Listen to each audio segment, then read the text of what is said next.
very well-bred man intensely dislikes the mention of money and never speaks of it outside of business hours if he can help it. Emily Post, 1942. Yeah, right. Is anyone talking about anything besides money these days? Okay, sex. The other thing polite people aren't supposed to mention. But money and sex are so interesting, and everybody's constantly worried that we're not getting as much as everyone else is. At least I don't have to report to the IRS how much less sex I have this year than I did in 2007.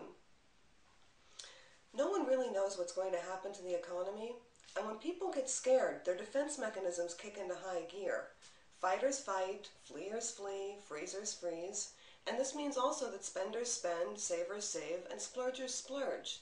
So it's even more important in hard times to know how to get along well with people who have more or less money than you do, or people who have different values around money.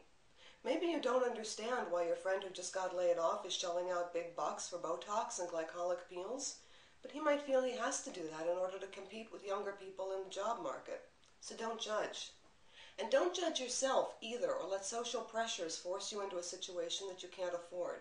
It's perfectly okay to ask for separate checks in a restaurant, for example, if your friends order drinks and dessert and you don't.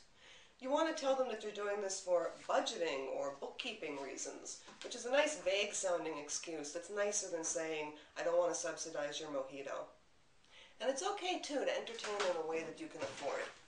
We have a lot of friends who are richer than we are, and for a while, I let that kind of embarrass me out of entertaining, and my social obligations started to pile up like so many unwashed dishes in our dishwasherless kitchen.